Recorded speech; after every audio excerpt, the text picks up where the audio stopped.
नमस्कार दोस्तों, कैसे हैं आप लोग। स्वागत है आपका टेकलेट्स इंस्टीट्यूट में। आइए हम लोग शुरू करते हैं टेस्ट 4 का एक्सप्लेनेशन, जिसमें कृषि और उससे संबंधित योजनाओं के बारे में क्वेश्चन पूछे गए थे। जिसमें से पहला क्वेश्चन है जिसमें कथन दिया गया है, उसके बाद फिर वो सत्य है या असत्य ये बताना है। ठीक है। छत्तीसगढ़ की कृषि जलवायु को 3 भागों में बांटा गया है, सत्य है। छत्तीसगढ़ की कृषि जलवायु में बस्तर का पठार सबसे बड़ा है। देखिए, छत्तीसगढ़ की कृषि जलवायु में सबसे बड़ा अगर पूछा है क्षेत्रफल के हिसाब से, तो फिर सबसे बड़ा कौन सा होगा हम लोग का? छत्तीसगढ़ का मैदान होगा। ठीक। दूसरा चीज़, उससे छोटा कौन सा होगा? तो बस्तर का पठार होगा। ठीक। छत्तीसगढ़ का मैदान लगभग 50% है ना। और उसके बाद फिर आ जाएगा आपका 28.62% किसका रहेगा? आपका बस्तर के पठार का। और 20.86% किसका रहेगा? उत्तरी पठार का। ठीक। इसमें एक चीज़ हम लोग ध्यान देने वाली बात है कि जब ये छत्तीसगढ़ के क्षेत्रफल के हिसाब से पूछे तब ये आंसर होगा। अगर छत्तीसगढ़ के बोया गया क्षेत्र के हिसाब से पूछे तो परसेंटेज क्या होता है? बदल जाता है। इसमें क्या हो जाता है? 33% बोया गया क्षेत्र का 33% किस में है? यानी कि ऊपर की ओर ज़्यादा खेती होती है, उसके बीच में सबसे ज़्यादा खेती होती है, और जो नीचे तरफ है दक्षिण के क्षेत्र में वहाँ पर मात्र 17% में खेती होती है। खेती का 17% वहाँ होता है। ठीक है। इसलिए मैं बोल रहा हूँ कि अगर पूछ दे कि छत्तीसगढ़ के मैदान में या फिर छत्तीसगढ़ में कितने प्रतिशत जो कृषि के हिसाब से, अगर बोया गया क्षेत्र के हिसाब से सबसे छोटा प्रदेश कौन सा है, ठीक है, तो आप बताओगे क्या? बस्तर का पठार। और छत्तीसगढ़ में क्षेत्रफल के हिसाब से सबसे छोटा कृषि जलवायु प्रदेश कौन सा है, तब आप बताओगे कौन सा? उत्तरी पठारी क्षेत्र। ठीक, उत्तरी पहाड़ी क्षेत्र। ठीक।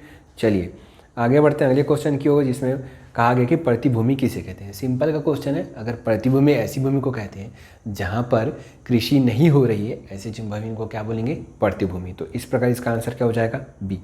उसके पूछे छत्तीसगढ़ की प्रमुख तिलहन फसल कौन सी है? छत्तीसगढ़ की प्रमुख तिलहन फसल कौन सी है? देखो, अगर ये क्वेश्चन पिछले साल पूछा रहता तो अब मूंगफली लगाते, लेकिन इस साल पूछेगा तो क्या लगाएंगे? सोयाबीन। क्योंकि पिछले वाले अपने उसमें देखेंगे तो हम मूंगफली सबसे ज़्यादा हुआ था तो मूंगफली आंसर होता, लेकिन अब क्या हो जाएगा इसमें? आंसर सोयाबीन हो जाएगा। इसीलिए इस क्वेश्चन को पूछा गया था। तो इसका आंसर क्या हो जाएगा? आपका सोयाबीन। चलिए ठीक है। उसके बाद फिर क्या दिया है? सही जोड़ी से सम्मिलित के लिए एक तरफ जैविक वर्ण दे दिया गया और दूसरा उससे सम्मिलित जो जिले हैं उनका नाम दे दिया गया है। ठीक है। तो चलिए इसको देख लेते हैं, है ना, और याद करने का तरीका भी देख लेते हैं कि कैसे हम लोग इसको याद करेंगे। आइए देख लेते हैं। चलिए सबसे पहले अगर हम लोग देखें तो सबसे ऊपर में क्या होगा हम लोग का? बलरामपुर, है ना।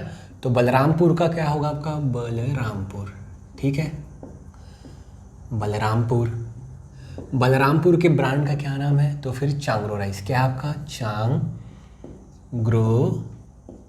राइस। ठीक। उसके बाद फिर यहाँ पर क्या आपका? जशपुर है। तो जशपुर का क्या हो जाएगा? जशपुर, है ना। जशपुर का क्या हो जाएगा? Jashpur agro fresh. क्या हो जाएगा? जशपुर एग्रो फ्रेश, है ना। ये हो जाएगा उसके ब्रांड का नाम, यानी कि जैविक उत्पाद का नाम। ठीक है। यहाँ फिर क्या आपका? सरगुजा। क्या है आपका? सरगुजा, है ना। और सरगुजा का क्या है? तो बांसा झाल राइस। क्या हो जाएगा? बांसा झाल राइस। ठीक है, बांसा झाल राइस हो गया। ठीक है। अब ये देखो, ये जो हो गया अपना सरगुजा संभाग की बात हो गई। अब हम लोग आ जाते हैं आपका कौन सा? बिलासपुर संभाग। बिलासपुर संभाग में यहाँ पर आ जाएगा आपका मुंगेली। ठीक है। और यहाँ पर आ जाएगा रायगढ़। बस इन दो ही जो जगह है, यहाँ पर क्या आ जाएगा? रायगढ़। ठीक है। यहाँ पर क्या आ जाएगा? मुंगेली। तो फिर मुंगेली में क्या है आपका? आगर नदी है, तो क्या आ जाएगा आपका? मुंगेली। मुंगेली में कौन सी नदी बहती है? तो आगर नदी। तो आगर उत्पाद, आगर जैविक उत्पाद, जैविक उत्पाद के नाम से है।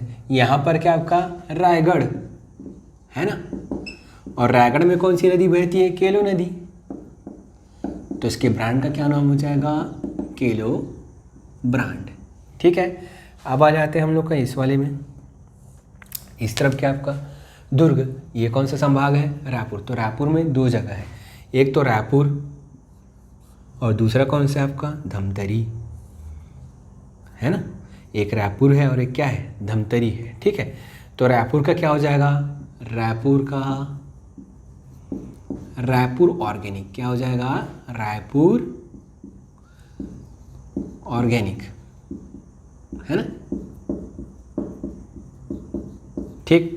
और आपका धमतरी का क्या हो जाएगा? धमतरी में कौन सा वो है? रुद्री, अरे तो रुद्री से क्या बन दिया है? रुद्र ऑर्गेनिक, ठीक, रुद्र ऑर्गेनिक। अब ये कौन सा हम लोग का ये है दुर्ग संभाग। तो दुर्ग संभाग में कौन कौन सा है? एक तो आ जाएगा कंवर्धा, और कंवर्धा में कौन सा आपका? मैकल पर्वत श्रेणी, तो मैकल्स नेचुरल्स, क्या है यहाँ पर? मैकल्स नेचुरल्स, ठीक है। उसके फिर राजनांदगांव में क्या है? आरूग उत्पाद, क्या हो जाएगा? आरूग उत्पाद, है ना। और यहाँ पर क्या है आपका? दुर्ग में कौन सी नदी बहती है? शिवनाथ नदी। कौन सी नदी?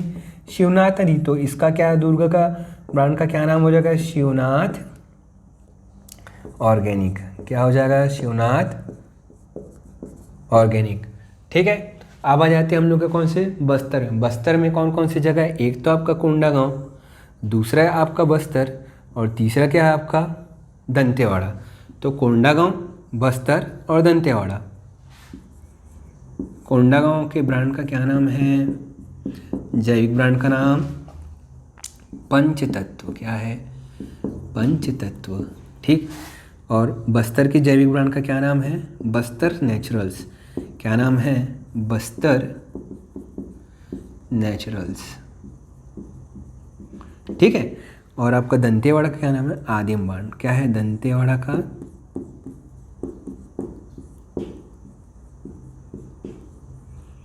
आदिम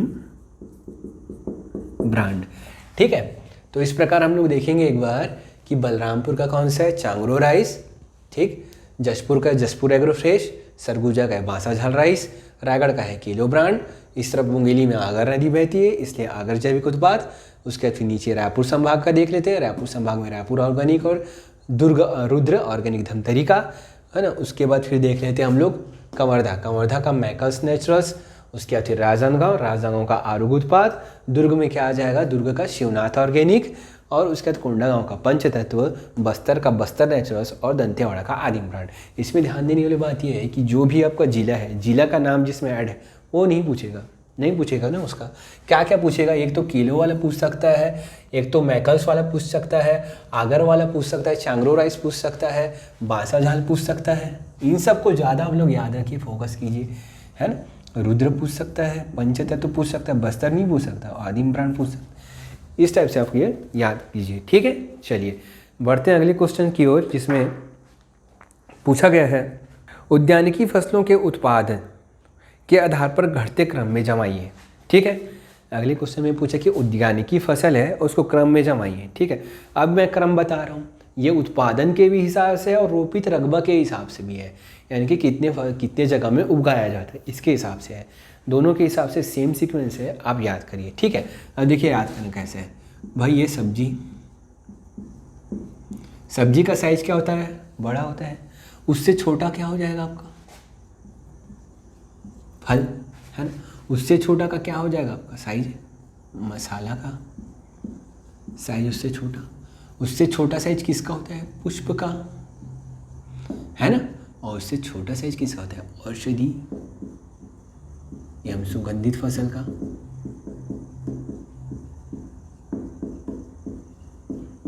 है ना। तो इस प्रकार हम लोग याद कर लेंगे और सीक्वेंस में जमा देंगे, ठीक है। और आंसर क्या हो जाएगा? आपके पास क्वेश्चन तो हो गई, उसमें ऑप्शन भी देख लीजिएगा, ठीक है। और आंसर उसमें हो जाएगा आपका इस प्रकार, आंसर इसका बी हो जाएगा, ठीक है। छत्तीसगढ़ में बोई जाने वाली सर्वाधिक रकबा वाली रबी फसल कौन सी है? ठीक है, तो रबी फसल कौन सी है? तो इसमें आ जाएगा धान, गेहूँ, अरहर, चना। तो फिर इसमें आंसर क्या हो जाएगा आपका? चना। आइए देख लेते हैं हम लोग कितने कितने जो मुख्य फसल है उसका कौन कौन सा भाग जो है वो उत्पादन में कौन कौन से नंबर में आते हैं वो फसल, और जो रोपित रकबा है उसमें भी कौन कौन सा आता है। बहुत इंपॉर्टेंट क्वेश्चन है, अक्सर ये पूछा जाता है। तो आइए हम लोग देख लेते हैं। अगर मैं बात करूँ रोपित रकबा के आधार पर, यानी कि कितनी जगह में बोया जाता है, उसके आधार पर अगर मैं देखूँ तो फिर सबसे पहले तो हम लोग को पता है कि धान आता है। क्या आता है? धान। ठीक है, उसके बाद फिर क्या आता है? धान के बाद आता है चना, है ना। चना के बाद फिर क्या आता है? चना के बाद फिर क्या आता है? लाख। लाख यानी कि तिवड़ा, है ना, तिवड़ा भी जिसको बोलते हैं हम लोग। ठीक है, लाख। लाख के बाद फिर क्या आ जाएगा आपका? मक्का। और मक्का के बाद फिर क्या आ जाएगा आपका? गेहूँ। ठीक। अगर मैं बात करूँ उत्पादन में, क्या मैं बात करूँ उत्पादन में, कितना उत्पादन होता है उसके हिसाब से जमाओ, तो सबसे ज़्यादा हमारे यहाँ क्या उत्पादन होता है? धान। ठीक है, उसके बाद फिर मक्का, धान मक्का, फिर उसके बाद होता है आपका गेहूँ, फिर उसके बाद होता है चना, और उसके बाद फिर होता है सोयाबीन। ठीक ठीक ठीक। तो ये आप क्रम आप याद कर लीजिए। ठीक है, अगर रोपित रकबा में अगर पूछे तो धान, चना, लाख, मक्का, गेहूँ। अगर उत्पादन में पूछे तो धान, मक्का, गेहूँ, चना, सोयाबीन। क्वेश्चन को अच्छे से पढ़ लेना है आराम से, उसके बाद फिर इन सीक्वेंस के आधार पर आंसर लेना है। ठीक है, अभी का आंसर क्या हो जाएगा हम लोग का? अभी का आंसर हो जाएगा, रबी फसल पूछा है तो रबी फसल में होगा चना। ठीक, चलिए बढ़ते हैं अगले क्वेश्चन की ओर। छत्तीसगढ़ में उपलब्ध सिंचाई संसाधनों को घटते क्रम में जमाइए। ठीक है, अब छत्तीसगढ़ में उपलब्ध संसाधन हम लोग को दे दिए कि नहर दे दिया है, नलकूप दे दिए हैं, कुएं हैं और तालाब है। इन सब को दे दिया गया ऑप्शन में। इसको क्या करना है आपको? घटते क्रम में जमाना है। तो चलिए देख लेते हैं इसका भी कैसे याद करते हैं इसको। आप लिख लीजिएगा इसमें NTPC। क्या लिखेंगे आप? NTPC। ठीक है, अब N से क्या हो जाएगा आपका? नहर। T से क्या हो जाएगा? नलकूप, ट्यूबवेल, है ना, उसी को ही नलकूप बोल देते हैं। ठीक, P से क्या हो जाएगा? पौंड। पौंड यानी क्या हो जाएगा? तालाब।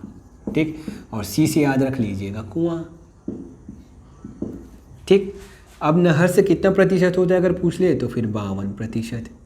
नलकूप से कितना होता है प्रतिशत पूछ ले तो फिर 29%। ठीक, अगर ये पूछ ले कि नहर से किस जिले में सबसे ज़्यादा कृषि सिंचाई होती है तो फिर आप लगा देंगे जांजगीर चांपा। क्या लगा देंगे आंसर? जांजगीर चांपा। ठीक, अगर पूछ ले कि नलकूप से सबसे ज़्यादा सिंचाई किस जिले में होती है नलकूप से, तो आप लगा देंगे रायगढ़। क्या लगा देंगे? रायगढ़। अगर वही पूछे तालाब से किस जिले में सबसे ज़्यादा सिंचाई होती है तो आप लगा देंगे जशपुर। क्या लगा देंगे? जशपुर। अगर पूछ ले कि कुआं से सबसे ज़्यादा किस जिले में सिंचाई होती है तो आप लगा देंगे दंतेवाड़ा। क्या लगा देंगे? दंतेवाड़ा। ठीक, इस प्रकार। ठीक, अगर ओवरऑल सबसे ज़्यादा सिंचाई वाला जिला कौन सा पूछेगा तब आप क्या लगा देंगे? जांजगीर चांपा। क्या लगा देंगे? जांजगीर चांपा। ओवरऑल सबसे ज़्यादा अगर सिंचाई वाला जिला कौन सा है? जांजगीर चांपा।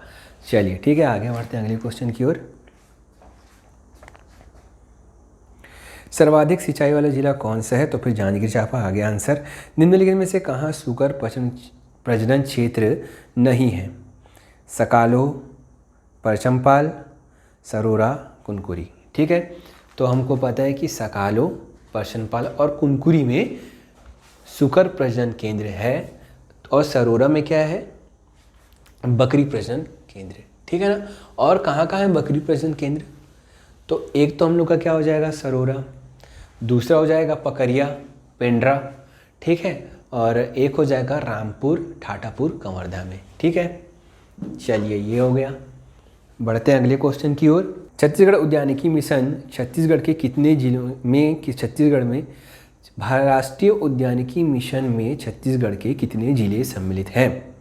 पहला सभी, दूसरा है 20, तीसरा है 21 और चौथा है 10। तो फिर इसका आंसर क्या आ जाएगा आपका?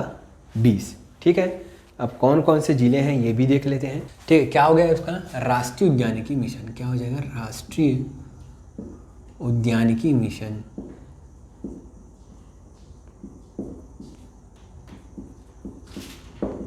कब शुरू हुआ था? तो 5/5/5 यानी कि 5 मई 2005 को शुरू हुआ था। कब शुरू हुआ था? 5 मई 2005 को शुरू हुआ था। इसी को पूछ देता है, ठीक है, इसी को क्या पूछता है कि कौन से पंचवर्षीय योजना में हुआ था, कौन से पंचवर्षीय योजना में हुआ था। अगर ऐसा पूछ दे तो फिर क्या लगाएंगे? 10वीं पंचवर्षीय योजना। इसका उद्देश्य क्या था? तो जितने भी जिलों में यह मिशन लागू है वहाँ पर उद्यानिकी की जो फसल है उसका उत्पादन बढ़ाना। ठीक है, अब कौन कौन से जिले में लागू है? ठीक है, तो सिंपल सा हम लोग देख लेते हैं। ये हम लोग का छत्तीसगढ़,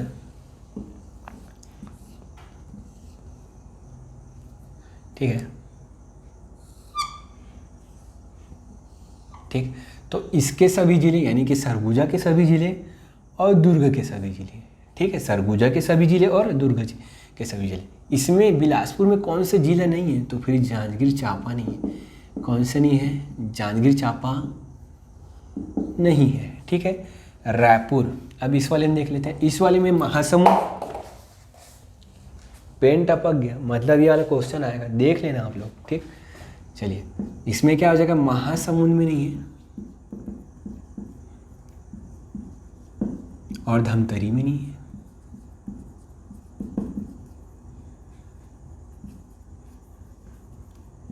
धमतरी में लागू नहीं है। ठीक है, अब इसमें कहाँ कहाँ लागू है? इसमें सिर्फ कोंडागांव और बस्तर में लागू है, बाकी जगह लागू नहीं है। तो कहाँ कहाँ लागू नहीं है? तो आ जाएगा आपका बीजापुर, नारायणपुर, बीजापुर, सुकमा और दंतेवाड़ा में लागू नहीं है। ये लागू नहीं वाला नाम लिखा हूं मैं पूरा, ठीक है, ये यहाँ पर लागू नहीं है, लागू नहीं है ये यहाँ पर, बाकी जगह लागू है। इसलिए कौन कितना जिला लेंगे हम लोग? 20 जिला। बाकी सब डिटेल आपको बता चुका हूँ। चलिए बढ़ते हैं अगले क्वेश्चन की ओर। प्रधानमंत्री फसल बीमा योजना कब लागू हुआ? प्रधानमंत्री फसल बीमा योजना 2016 में लागू हुआ। ठीक है, इन सभी योजनाओं के तहत क्या किया जाता है कि अगर फसल सूखा हो गया, बाढ़ आ गई, तो ऐसे में फसल का नुकसान होता है और फसल का नुकसान होने पर ये जो बीमा लिए रहते हैं उनमें क्या किया जाता है? आपको बीमा दी जाती है, बीमा की राशि दी जाती है। ठीक है, निम्न में कौन सा जिला पूर्ण जैविक जिला नहीं है? एकदम कॉमन क्वेश्चन है, कुछ नहीं करना है। सुकमा, गरियाबंद, कांकेर, बीजापुर। निम्न में कौन से नहीं है? कांकेर में नहीं है। बाकी कौन कौन से जिले में है तो मैं बता देता हूँ हम लोगों को कौन कौन से जिले में है।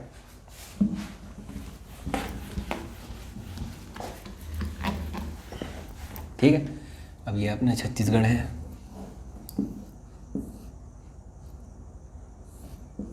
ठीक, ये अपना छत्तीसगढ़ है। अब छत्तीसगढ़ में कौन कौन से जिलों में लागू? तो नीचे के चारों जिलों में लागू है। कौन सा? सुकमा, सुकमा और बीजापुर और नारायणपुर, ठीक है, और कोंडागांव। और कहाँ लागू है आपका? डायरेक्ट गरियाबंद। इन 5 जिलों में लागू है। इसके अलावा बचे जितने भी जिले हैं उसका एक एक विकासखंड में यह पूर्ण जैविक खेती की जाती है, कि पूर्ण जैविक के लिए खेती की जाती है। ठीक है, अब ठीक है, तो इस प्रकार आप याद कर लीजिएगा। ठीक, पूर्ण जैविक जिला कौन कौन से हैं। इसके साथ मैं एक और चीज़ आपको बताना चाहूँगा। अगर पूछ ले कि निम्नलिखित में से कौन सी फसल जैविक फसल है, क्योंकि जो भी जैविक फसल उगाता है उसे 10,000 रुपये क्या दिया जाता है? सब्सिडी दी जाती है प्रति एकड़ में। ठीक है, तो अगर आपसे पूछ ले, ऐसा क्वेश्चन बन सकता है कि ये पूछ ले कि कौन कौन सी फसल जैविक फसल है, तो उसका भी हम लोग लिस्ट याद कर लेते हैं। ठीक, तो अगर आगे पूछ ले कि धान, एक तो आ जाता है धान। अब धान में कौन कौन सा फसल जो है वो जैविक है, तो एक तो आ जाएगा आपका बादशाह भोग और दूसरा आ जाएगा बासमती। ठीक, ठीक, उसके बाद फिर आप याद कर लीजिएगा फूल वाला, एक तो जवा फूल, जावा फूल और एक जीरा फूल, जावा फूल और जीरा फूल। ठीक, अब फूल से याद कर लीजिए तुलसी, तो तुलसी मंजरी, क्या तुलसी मंजरी याद कर लीजिए। ठीक है, ये हो गया। अब उसके बाद काली कोमद और काली गिलास, काली कोमद और काली गिलास,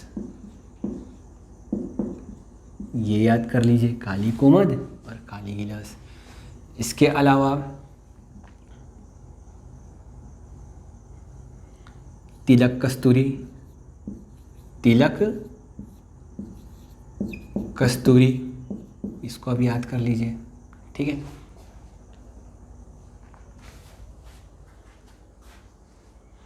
और एक मिठाई के नाम पर है, और एक मिठाई के नाम पर है मोतीचूर। क्या है आपका? मोती चूर। ठीक, और एक है आपका लोकटी मांझी। क्या है आपका? लोकटी माछी। इतने प्रकार के धान अगर उगाएंगे तो क्या है? जैविक धान है। ठीक है, ठीक। उसके बाद फिर हम लोग और जो फसल है जैसे कोदो कुटकी हो गया, कोदो कुटकी, और क्या हो जाएगा आपका? मक्का, कोसरा, राई, ये सब जो फसल क्या आपके जैविक फसल में आएंगे। ठीक है, अरहर हो गया, मूंग हो गया, उड़द हो गया, ये सब सारे क्या होंगे? जैविक फसल होंगे। ठीक है, चलिए बढ़ते हैं अगले क्वेश्चन की ओर। अगला क्वेश्चन है ई नाम का उद्देश्य क्या है? भाई ई नाम का उद्देश्य क्या है? ई नाम यानी कि ई से क्या होगा? Electronic national agriculture market. ठीक, इसमें क्या किया जाएगा? आपके पास एक ई पोर्टल रहेगा। ई पोर्टल से क्या किया जाएगा? इससे जो भी किसान हैं वो उपज मंडी में अपना धान बेच के चले जाते हैं। ठीक है, अब उपज मंडी से जो धान है वो कौन खरीद लेते हैं? बिचौलिए खरीद लेते हैं। वो बिचौलिए क्या करते हैं? व्यापारियों को बेचते हैं, कई गुने दाम पर लगा, कई गुने ऊँचे दाम पर उसको बेचते हैं। इस प्रकार फ़ायदा किसको हो जाता है? बिचौलियों को हो जाता है, और किसान को कम दाम में बेचता है। भाई उपज मंडी तो कम दाम में लिया ना, और बिचौलियों के पास जो खरीद रहा है व्यापारी, वो ज़्यादा दाम दे के खरीद रहे। इस प्रकार इस ई पोर्टल से उपज मंडी, किसान डायरेक्ट उपज मंडी में बेचेंगे और जो व्यापारी डायरेक्ट उपज मंडी से खरीद लेंगे, है ना। इस प्रकार जो है किसान जो है और बिचौलियों की भूमिका क्या हो जाएगी? समाप्त हो जाएगी। ठीक, किसान और व्यापारियों के बीच बिचौलियों की भूमिका समाप्त हो जाएगी, इसलिए। अच्छा, ई नाम जो है इस पोर्टल से देश के 585 उपज मंडियों को जोड़ा जा रहा है। ठीक, जिसमें से 14 छत्तीसगढ़ के हैं। ठीक, इतना भी याद रखें। चलिए बढ़ते हैं अगले क्वेश्चन की ओर। केंद्रीय भूजल रिपोर्ट के अनुसार निम्नलिखित में कौन सा सही सुमेलित है? एक तरफ भूजल की जो कैटेगरी है, श्रेणी है, वो दी गई है, और दूसरी तरफ कितने विकास खंड हैं ये दी गए हैं। ठीक है, तो भूजल संरक्षित श्रेणी में 122 विकास खंड हैं, आंशिक संकट पूर्ण में 22 विकास खंड हैं, और पूर्णतः संकट पूर्ण में 2 विकास खंड हैं। मैं आपको बताना चाहूँगा भाई, अपना छत्तीसगढ़ जो है वो नदियों के जाल से एकदम, है ना, नदियों का जाल इसमें फैला हुआ है छत्तीसगढ़ में, तो इसमें पानी की जो उतनी किल्लत नहीं होती, लेकिन फिर भी 2 विकास खंड हैं जो पूर्ण रूप से संकट ग्रसित है। ठीक है, संकट है, पूर्णतः संकट पूर्ण श्रेणी में ही रखा गया है।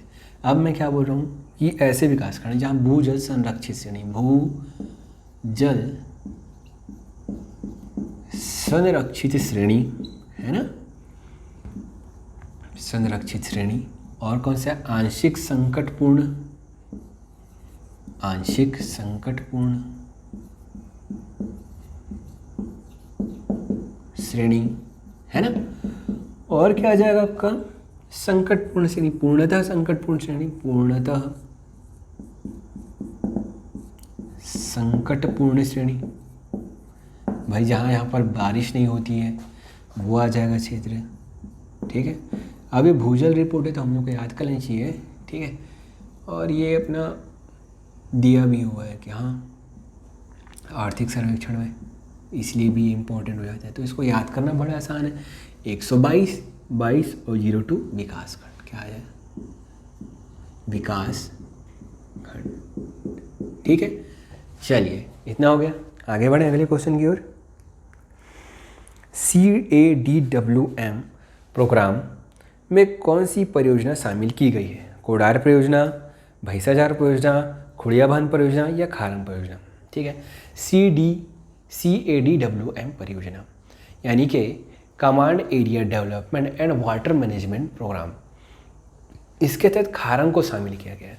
ये 1974 में केंद्र सरकार द्वारा चलाई जा रही योजना है, जिसमें जहाँ पर संभावना हो कि जहाँ पर सिंचाई का क्षेत्र बढ़ाया जा सकता है, उसमें केंद्र सरकार ऐसी परियोजनाओं को मदद करती है, ठीक है। तो इसमें खारंग को शामिल किया गया है। चलिए, सूक्ष्म सिंचाई योजना में स्प्रिंकलर लगाने हेतु लघु सीमांत कृषकों को कितने प्रतिशत का अनुदान दिया जाता है? 65%, 50%, 70% या 80%? तो लघु एवं सीमांत कृषकों को 70% दिया जाता है, जबकि उसके अदर कैटेगरी जो अन्य हैं उन्हें 50% अनुदान दिया जाता है ना। सूक्ष्म सिंचाई योजना यानी कि स्प्रिंकलर लगाना या टपक सिंचाई जो है उसका उपयोग करने के लिए। तो जो लघु एवं सीमांत कृषक है, लघु एवं सीमांत कृषकों को, है ना, कृषकों की कैटेगरी में बताऊंगा, खैर आप लोग को पता होगा फिर भी मैं बताऊंगा, ठीक है। अभी इसमें ध्यान दीजिए।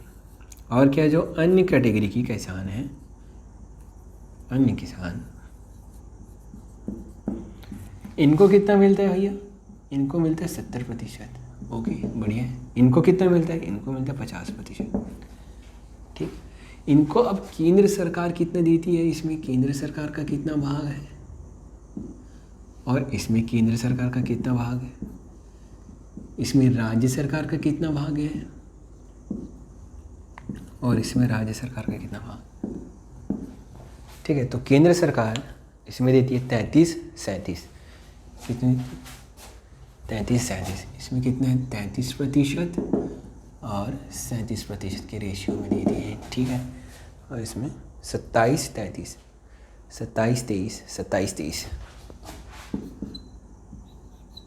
27-23,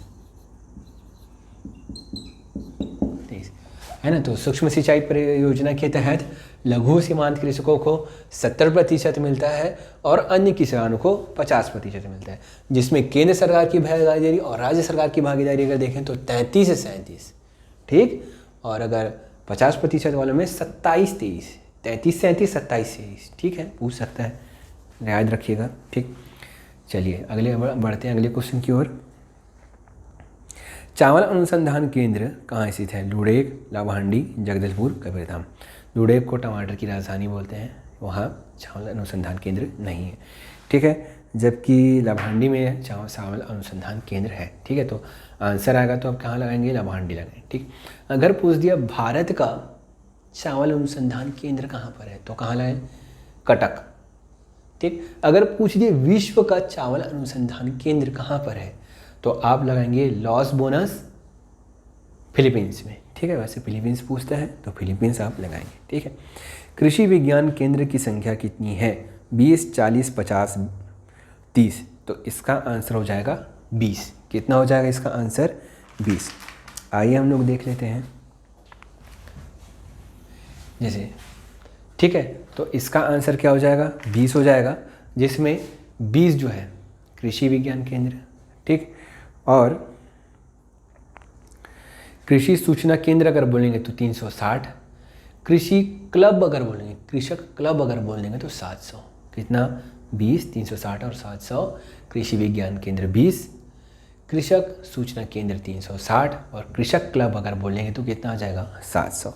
चलिए बढ़ते हैं अगले क्वेश्चन की ओर, जिसमें पूछा गया है लघु जोत कृषक कितने हेक्टेयर वाले कृषकों को माना जाता है। ठीक, तो आइए हम लोग कैटेगरी देख लेते हैं, जैसा कि हमको बोला था बताऊंगा, तो आइए हम लोग देख लेते हैं। अगर कोई किसान कृषि करता है 0 से लेकर 1 हेक्टेयर में, तो क्या किस कैटेगरी में आएगा वो? सीमांत कृषक। किस में आएगा? सीमांत कृषक में। ठीक है, अगर कोई किसान 0 से 2 हेक्टेयर में कृषि करता है तो फिर किस में आ जाएगा वो? लघु कृषक के रूप में आ जाएगा कैटेगरीज के। अगर कोई किसान 2 से 4 हेक्टेयर के बीच में कृषि कर रहा है तो फिर वो क्या आ जाएगा? लघु मध्यम। क्या आ जाएगा आपका? लघु मध्यम किसान। ठीक है, अगर कोई किसान 10 से लघु मध्यम नहीं, अर्ध मध्यम, सॉरी, है ना, अर्ध मध्यम किसान। अगर कोई किसान 4 से 10 हेक्टेयर के बीच के क्षेत्र में कृषि कर रहा है तो उसे मध्यम कृषक बोलेंगे। क्या कृषक बोलेंगे? मध्यम कृषक। ठीक है, अगर कोई 10 से अधिक हेक्टेयर में, 10 हेक्टेयर से अधिक में कृषि कर रहा है तो उस किसान को बोलेंगे वृहद किसान। ठीक, अब जो छत्तीसगढ़ में ऐसा पूछ सकता है कि छत्तीसगढ़ में सबसे ज़्यादा किस कैटेगरी के किसान पाए जाते हैं, किसान किसानी करते हैं, तो फिर वो आप आंसर लगाएंगे क्या? लघु। लघु कृषक यहाँ जनसंख्या में सबसे ज़्यादा है। ठीक है, चलिए, निम्न में से कौन सा फसल खरीफ, निम्न में से कौन सी फसल खरीफ फसल नहीं है? ऑप्शन है आपका धान, जौ, तिल और गेहूँ। धान है, ऑप्शन है आपका धान, उड़द, तिल, जौ। तो फिर इसमें क्या आ जाएगा? उसका आंसर कौन सा खरीफ फसल नहीं है? जौ। आइए हम इसको ट्रिक से पता कर लेते हैं कि कैसे। ठीक है,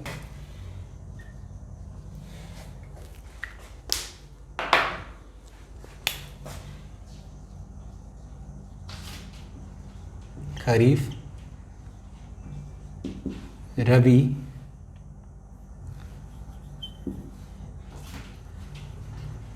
जायद और नकदी फसल। ठीक, बात करें हम खरीफ फसल के ट्रिक की, तो फिर खरीफ फसल का ट्रिक क्या हो जाएगा? आज सच में राई में गेम खेला, आज सच में राई में गेम खेला। रवि का आज सच में राई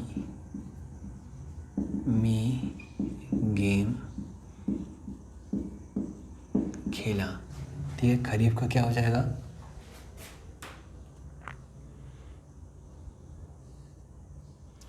खरीफ का क्या हो जाएगा? अरे गधा बाजा बार बार मत बजा।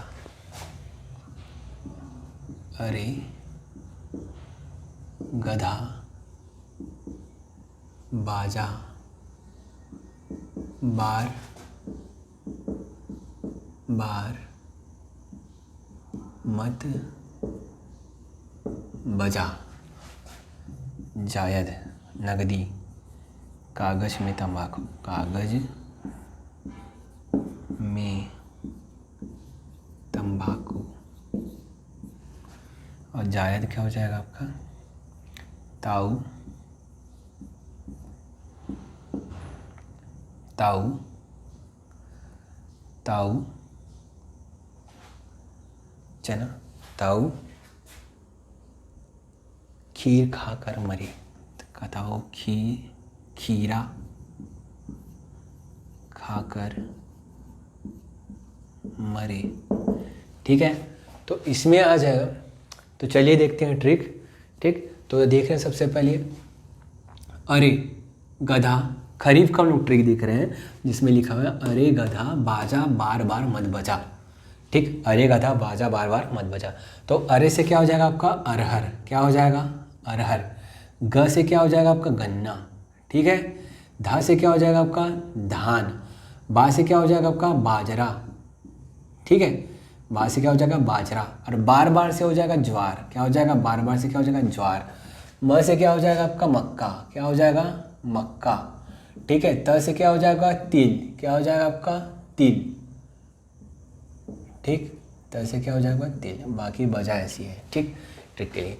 अब आ जाते हैं रबी फसल में। रबी फसल में आ से क्या हो जाएगा, आज सच में राई में गेम खेला, तो आ से क्या हो जाएगा आपका आलू, ठीक।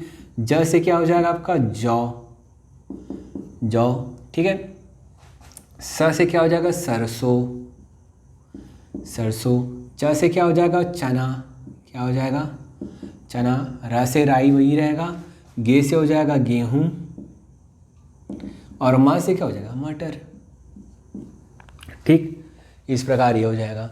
अब देखते हैं जायद फसल का ट्रिक। ताऊ खीरा खाकर मरे, तो ता से क्या हो जाएगा आपका, ता से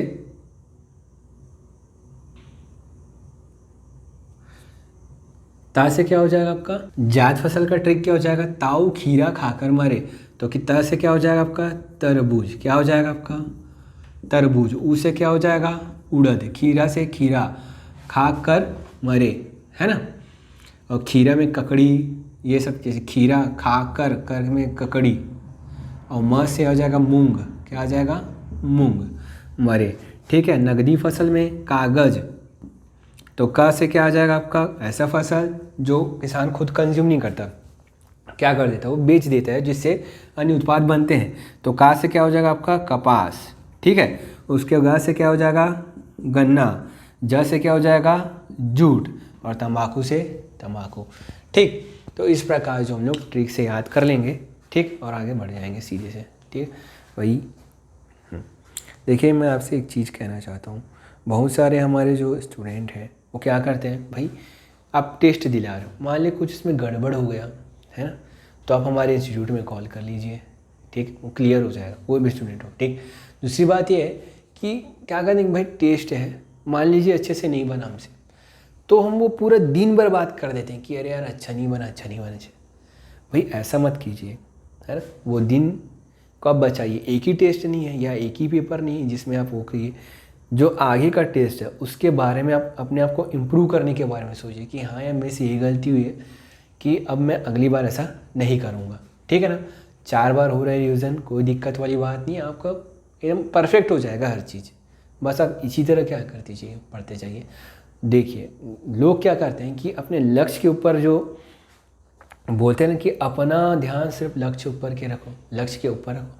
हम लोग का ध्यान क्या रहता है कि भाई क्योंकि पेपर आ रहा है तो पेपर के बाद क्या होगा, कहीं मैं फेल तो नहीं हो जाऊंगा, या पेपर बहुत कठिन आएगा तो मैं तो गया, ऐसा टाइप का नहीं सोचना है, निगेटिव नहीं सोचना है हम लोग को, ठीक है। हम लोग को अपने प्रोसेस पर ध्यान देना है कि हम लोग कितना प्रोसेस में अच्छा कर पा रहे हैं कि नहीं, जो प्रोसेस हम लोग का तैयारी चल रहा है उसमें हम लोग पकड़ जमा रहे हैं कि नहीं, ये हम लोग देख। तो फिर बोलते हैं ना शुरुआत अच्छा रहता है तो अंत भी अच्छा रहता है, तो यही बात है, ठीक है। चलिए आगे बढ़ते हैं अगले क्वेश्चन की ओर। कृषक दिवस किस दिन मनाया जाता है, तो कृषक दिवस मनाया जाता है 23 दिसंबर को कृषक दिवस मनाया जाता है। भाई क्यों मनाया जाता है इस दिन, क्योंकि इस दिन पूर्व प्रधानमंत्री चौधरी चरण सिंह जी का जन्म हुआ था। ऐसा उन्होंने क्या काम कर दिया था भाई किसानों के लिए, तो उन्होंने एक बिल पास कराया था जो कि बहुत जरूरी था, जिसे जमींदारी उन्मूलन विधेयक कहते हैं, उसे उन्होंने पारित करवाया, उसमें महत्वपूर्ण भूमिका निभाई, जिससे कई किसान जो हैं कर्ज मुक्त हो गए थे, जो किसानों को अपनी जो पुरानी ज़मीन है वो मिली थी, है ना। तो इस कारण इन्हें किसानों का मसीहा कहा जाता है। और इनका जो एक और क्वेश्चन आता है कि इनका समाधि का क्या नाम है, तो उसे किसानगढ़ कहते हैं, ठीक है। चलिए इस प्रकार ये हो गया। बढ़ते हैं अगले क्वेश्चन की ओर।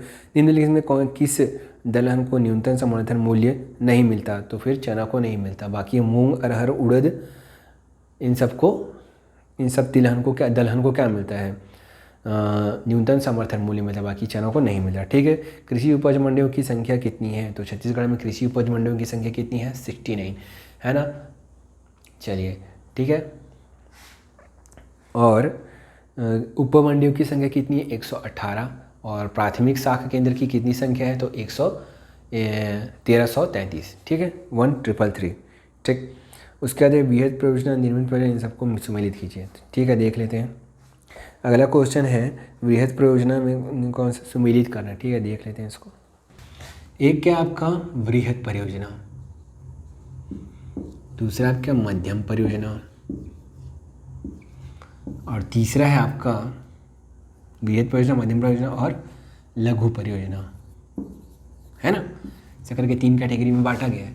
तो वृहद कितना है, तो फिर है आपका 8, जो निर्मित हो चुका है, ये निर्मित का है ना, निर्मित की बात चल रही है। निर्मित कितना है 8, ठीक। और मध्यम कितना है, मध्यम है आपकी 37, ठीक है। और जो लघु है वो कितना है आपका 2401, ठीक। अगर मैं बात करूँ निर्माणाधीन की, तो फिर वो कितना है आपका 4, ठीक। और ये कितना है आपका 1। और लघु परियोजना कितना है 416,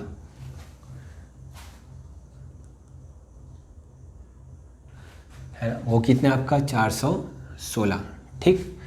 ये तो हो गया। अब बात कर लेते हैं हम एनीकट की, ठीक है। एनीकट कितने हैं, तो एनीकट जो बन चुके हैं उनकी संख्या कितनी है 17,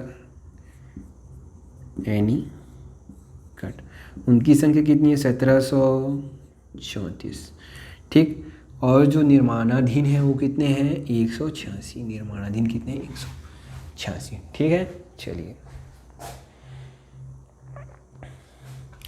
अगर मैं पूछूं छत्तीसगढ़ की कुल सिंचाई का प्रतिशत कितना है, तो आप कितने लगाएंगे 38.2, ठीक है। छत्तीसगढ़ का कितना प्रतिशत जो है वो सिंचाई, कितना प्रतिशत क्षेत्र, तो 38.2 हो चुका है। कितना हेक्टेयर अगर बोले तो 21.21 हेक्टेयर, कितना हेक्टेयर बोलेंगे 21.2 लाख हेक्टेयर में सिंचाई हो रही है, ठीक है। सिंचाई के लिए सुविधाएं बनाई जा चुकी हैं। सन 2000 से मार्च 2020 तक कितनी हेक्टेयर सिंचाई की क्षमता में वृद्धि हुई है, तो फिर इसका आंसर हो जाएगा 7.93 हेक्टेयर में वृद्धि हुई है, ठीक है। चलिए उसके बाद बोधघाट परियोजना में कितने जिलों को शामिल किया गया है, तो बोधघाट परियोजना में कितने जिलों को शामिल किया गया है, तो फिर ये हो जाएगा आपका दंतेवाड़ा, सुकमा और बीजापुर, ठीक है। 3 जिले हैं, दंतेवाड़ा, सुकमा, बीजापुर। छत्तीसगढ़ के कृषकों में कितने रुपए की मिट्टी का प्रशिक्षण कितने रुपए में किया जाता है, तो फिर 2 रुपये में किया जाता है, ठीक है। चलिए ठीक, इसमें क्या रहता है एक चार्ट बनते हैं ना, जैसे कि आपके मिट्टी में कितना फॉस्फोरस है, कितना नाइट्रोजन है, कितना लाइमस्टोन है, चूना पत्थर है, ये सब का एक चार्ट बनाकर उसमें प्रतिशत बता दिया जाता है। उस हिसाब से आपको ये भी सजेस्ट किया जाता है कि कितना आपको कौन सा यूरिया, फास्फोरस, ये सब कितना डालना चाहिए, आपको सजेस्ट किया जाता है ताकि मिट्टी की उर्वरता अच्छी बनी रहे। चलिए मिनी उर्वरक किट छत्तीसगढ़ के 5 जिलों में दिया जा रहा है, यह किस योजना के तहत दिया जा रहा है, तो ये जो है कृषक सहायता योजना के द्वारा दिया जा रहा है। चलिए जैविक खेती को प्रोत्साहित करने हेतु कितने रुपए की सब्सिडी दी जाती है, जैविक खेती को प्रोत्साहित करने के लिए छत्तीसगढ़ में 10,000 रुपये की सहायता राशि दी जाती है, सब्सिडी राशि दी जाती है। सर्वाधिक द्विफसली सिंचित क्षेत्रफल वाला जिला कौन सा है, मैं क्या पूछ रहा हूँ सर्वाधिक द्विफसली, अगर बोल दे सिर्फ द्विफसली में सबसे ज़्यादा रोपित रकबा किसका, तो फिर आप लगाएंगे राजनांदगांव, ठीक। अगर सिंचित अगर बोल दे तो फिर आप लगाएंगे क्या बेमेतरा, क्या लगाएंगे आप बेमेतरा। चलिए ध्यान रखिएगा इस चीज़ को, सर्वाधिक द्विफसली सिंचित क्षेत्र वाला जिला आ गया बेमेतरा, ठीक है। चलिए उसके बाद फिर है कृषक जीवन ज्योति योजना के संबंधित निम्नलिखित में कौन सा कथन असत्य है, तो यह 2 अक्टूबर 2019 को शुरू होता, बिल्कुल सही। 3 HP के लिए 6000 यूनिट फ्री में दिया जाता है और 5 HP के लिए 7500 यूनिट फ्री में दिया जाता है, ठीक है। 7500 यूनिट क्या दिया जाता है ना। एक तो क्या हो जाएगा 3 HP का अगर मोटर है तो फिर कितना यूनिट मिलेगा 6000, अगर 5 HP का तो 7500 यूनिट आपको फ्री में बिजली दिया जाएगा, ठीक है। चलिए तीनों कथन सही हैं, बहुत ही पुराना क्वेश्चन है लेकिन आ सकता है ये। सृजित सिंचाई क्षमता में के विरुद्ध वास्तविक क्षेत्रफल में 13 लाख हेक्टेयर को किस वर्ष, अभी जो 13 लाख हेक्टेयर है उसको किस वर्ष 32 लाख हेक्टेयर किए गए जाने का लक्ष्य रखा गया। जो अभी 13 लाख है उसे 32 लाख किस वर्ष तक किया जाएगा, तो 2028 तक किया जाएगा। ये जो डेटा है आपको कहाँ मिल जाएगा, आर्थिक सर्वेक्षण में मिल जाएगा, ठीक है। उसके बाद फिर एक छोटा सा क्वेश्चन है, हरहुना किसे कहते हैं। आपको मैं बता दूं, हरहुना हल्के धानों को कहा जाता है। ठीक है, मोट किसे कहते हैं। मोट सबको पता ही है कि ये दलहन है। ठीक, चलिए आगे बढ़ते हैं। डाल दिए रहता है मोट। ठीक, उसके बाद है सुनिश्चित सिंचाई क्षेत्र विस्तार योजना में किसे शामिल किया गया है। तो सुनिश्चित सिंचाई क्षेत्र योजना में मैं बता रहा हूँ इतनी योजनाओं को शामिल किया गया है। चलिए देख लेते हैं।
तो देख लेते हैं सुनिश्चित सिंचाई क्षेत्र विस्तार योजना। सिंपल है, इसमें सिर्फ कौन सी योजना शामिल होगी। ऐसी योजना है जो सिंचाई के लिए कार्य कर रही है, ऐसी योजनाएं जो सिंचाई को क्या कर रही है, बढ़ा रही है। ठीक है, तो इसमें कौन कौन सी योजनाओं को शामिल किया गया है। शाकंभरी योजना को शामिल किया गया है। ठीक है, 2005 में शुरू हुआ था। इसका जो मूल उद्देश्य निजी जो क्षेत्र है, जो किसान की निजी जो सिंचाई क्षमता है उसे बढ़ाने के लिए योजना शुरू की गई थी। उसके बाद किसान समृद्धि योजना है ना, इसमें भी क्या किया जाता है, किसान लोगों को सब्सिडी दी जाती है सिंचाई के लिए, सिंचाई सुविधा बनाने की। उसके लघु सिंचाई योजना, इसमें क्या है लघु सिंचाई योजना में कि आपको नलकूप खुदवा के दिया जाता है। ठीक है, उसका लघुत्तम सिंचाई योजना, इसमें क्या किया जाता है, तालाब बनवाया जाता है। हरित क्रांति विस्तार योजना के तहत बने चेकडैम व तालाबों को शामिल किया गया है। और राष्ट्रीय कृषि विकास योजना के अंतर्गत बने चेक डैम को शामिल किया गया है। और टारगेटिंग राइस फैलो एरिया में बने चेक डैम को शामिल किया गया है। ठीक है, ये क्वेश्चन आ चुका है प्री में, है ना, इसका थोड़ा डिटेल इसलिए किया गया है। ठीक, चलिए बढ़ते हैं अगले क्वेश्चन की ओर।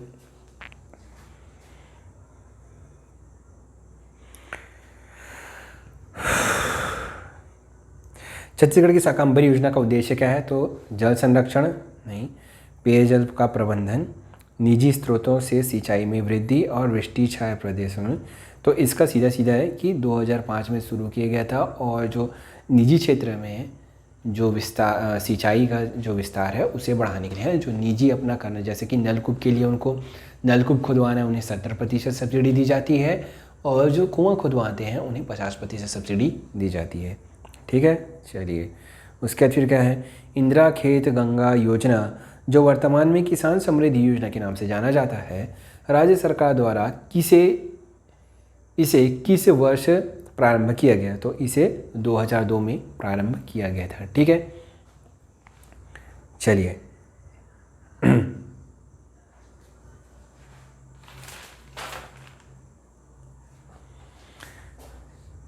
2002 में। चलिए किसान कृषि सिंचाई योजना में हितग्राहियों को योगदान राज्यों कितना प्रतिशत है, तो फिर कितना रहता है 60% रहता है। ठीक है, चलिए सीड बैंक योजना की शुरुआत कब की गई? सीड बैंक योजना की शुरुआत 2007-8 में की गई। ठीक है, कब की गई सीड बैंक की योजना? 2007 में। इसमें क्या रहता है, आप सामान्य बीज देते हैं और गुणवत्ता वाले बीज आपको वापस दिया जाता है। सामान्य बीज देकर गुणवत्ता वाले बीज आपको दिया जाता है ताकि अधिक उत्पादन हो सके। सेम सूरज धारा जल जो योजना है उसी की तरह ये योजना है। ठीक है, चलिए उसके बाद किसान मितान योजना। किसान मितान योजना का उद्देश्य क्या है? किसानों को परामर्श देना, किसानों को आत्महत्या से रोकना, किसानों की समस्या को हल करना, उपरोक्त सभी। तो इसमें आंसर क्या आ जाएगा? उपरोक्त सभी। भाई कोई किसान का मितान है वो उसे क्या देगा? परामर्श देगा, आत्महत्या से रोकेगा और समस्या का समाधान करेगा, है ना, एक मितान की तरह। तो इस प्रकार सहयोग करते हैं। ठीक है, उसके बाद उद्यानिकी फसल को बढ़ावा देने के लिए छत्तीसगढ़ में कम्युनिटी फेंसिंग योजना किस वर्ष लागू की गई? तो उद्यानिकी को बढ़ाने के लिए कम्युनिटी फेंसिंग योजना की शुरुआत कब की गई? तो ये 2016-17 को की गई। ठीक है, 2016-17 को की गई। ये क्वेश्चन भी आ चुका है। ठीक है, प्री में एक बार। राष्ट्रीय उद्यानिकी मिशन कब से शुरू हुआ पता ही है आपको? 2005 से। ठीक है, चलिए उसके बाद फिर कहते हैं राष्ट्रीय कृषि विकास योजना में किसे शामिल किया गया है? राष्ट्रीय यंत्र परीक्षण, राष्ट्रीय गुणवत्ता। ठीक है, तो चलिए इसको देख लेते हैं। तो इसमें जो शामिल किया गया है वो है आपका राष्ट्रीय प्रशिक्षण उर्वरक प्रयोगशाला, उर्वरक गुण नियंत्रण प्रयोगशाला, मिट्टी परीक्षण प्रयोगशाला। मैं आपको चीज़ बता दूं कि ये क्वेश्चन जो है वो आपको अलग अलग कैटेगरी में, मतलब कि जैसे कि एक तो कृषि यांत्रिक परीक्षण है, इसी तरह एक और परीक्षण प्रयोगशाला इसमें जुड़ जाएगा बीज परीक्षण प्रयोगशाला, ये भी इसमें एडेड है। जितने भी आपको देखेंगे ना प्रयोगशाला, जो परीक्षण प्रयोगशाला है वो सब जो है वो इन्हीं योजना से जुड़े हुए हैं। ठीक है, राष्ट्रीय कृषि विकास योजना में ही जुड़े हुए हैं। चलिए ठीक है, कृषि यांत्रिकी पर सह मिशन योजना कब से शुरू की गई? तो ये जो शुरू की गई थी ये 2014-15 में शुरू की गई थी। ठीक है, कृषि यंत्र सह मिशन योजना, यांत्रिकीकरण सह मिशन योजना। किस वर्ष शॉपिंग मॉल, किसान शॉपिंग मॉल शुरू किया गया? तो फिर 2010 में राजनांदगांव में शॉपिंग मॉल शुरू किया गया था, किसान शॉपिंग मॉल। इसमें उनको उर्वरक, कृषि से जुड़ी टेक्नोलॉजी से जुड़े मशीन, ठीक है, और जो अपने उन्नत बीज हैं उनको एक ही जगह में मिल जाते हैं। ठीक है, और ऐसा ही दूसरी जगह एक महासमुंद में खोला जाने वाला है। ठीक है, चलिए निरांचल परियोजना छत्तीसगढ़ में किस जिले को शामिल किया गया है? निरांचल परियोजना जो है वो केंद्र से जुड़ी हुई योजना है। ठीक है, और ये जो योजना है ये जसपुर में लागू की गई है। इसमें क्या किया जाता है? इसमें मुख्यतः तालाबों का निर्माण किया जाता है। ठीक है, ताकि वो जो निरांचल का जो योजना है उसका बहुउद्देशीय टाइप का है। कैसे? उसमें आपको सिंचाई के लिए भी पानी मिल सकता है, पीने के लिए भी पानी मिल जाए, ऐसे टाइप की योजना यहाँ पर की जाती है। ठीक है, राजीव गांधी किसान मितान योजना के संबंध में निधि ने कौन सा कथन सत्य है? वृक्षारोपण से संबंधित है ना, कृषि ऋण देने से संबंधित है, फसल चक्र से संबंधित है, सिंचाई से संबंधित है। तो फिर किससे संबंधित है लगाएंगे? फसल चक्र से संबंधित है। ठीक, ये चलिए राजीव गांधी किसान न्याय योजना में निम्नलिखित में कौन सा का उद्देश्य, कौन से निम्न में से कौन सा इसका उद्देश्य है? ठीक है, तो किसानों को अधिक फसल उत्पादन हेतु प्रेरित करना, फसल का सही कीमत में किसानों को देने में सहायता करना, रकबे में वृद्धि करना, है ना। तो इसके अंतर्गत क्या किया जाता है? इसके अंतर्गत जो है किसान न्याय योजना के तहत 2500 रुपये कर दिया गया है। ठीक है ना, न्यूनतम समर्थन मूल्य को, है ना। तो इससे क्या होगा? किसान, जितने ज़्यादा किसान है वो रजिस्ट्रेशन नहीं कराते थे पहले, अब रजिस्ट्रेशन भी कराएंगे, है ना, यानी कि रकबा जो है वृद्धि होगी, है ना, फसल चक्र सही होगा। तो इन सब जो है, इन सब से तो ये जो है ये सारे इसके उद्देश्य थे। ठीक है, चलिए बढ़ते हैं लास्ट क्वेश्चन की तरफ, और वह है राजीव गांधी किसान न्याय योजना की शुरुआत कब की गई थी? तो ये की गई थी 21 मई 2020 से 21 मई 1991 को। आपको पता होगा कि राजीव गांधी जी शहीद हुए थे। ठीक है, तो उन्हीं के स्मृति में राजीव न्याय योजना शुरू की गई थी। चलिए इसी के साथ ये एक्सप्लेनेशन वीडियो यही समाप्त होता है। मिलते हैं आपको अगले एक्सप्लेनेशन वीडियो के साथ। तब तक कि आप पढ़ते रहिए दोस्तों, एग्ज़ाम होंगे, है ना, नोटिफिकेशन भी आएंगे। आप बिल्कुल भी टेंशन मत लीजिए, बस आप तैयारी कीजिए, ठीक है। आप यहाँ आइए सेंट्रल लाइब्रेरी में, इतने लोग आपको पढ़ते हुए मिलेंगे, इतने लोग आपको तैयारी करते हुए मिलेंगे, है ना। आप थोड़ा निकलिए कीजिए, एक बार हमारे इंस्टीट्यूट आइए, आप देखिए कितने लोग पढ़ने आते हैं, कितने लोग डाउट पूछने आते हैं, सर मतलब यहाँ पर एक पढ़ाई का माहौल आपको मिलेगा बच्चों, है ना। और ऐसे माहौल में ही रहिए और अब तैयारी कीजिए, आपका ज़रूर अच्छा होगा, ज़रूर आप सफल होंगे, ठीक है। मेरी यही मनोकामना है। चलिए, नमस्कार।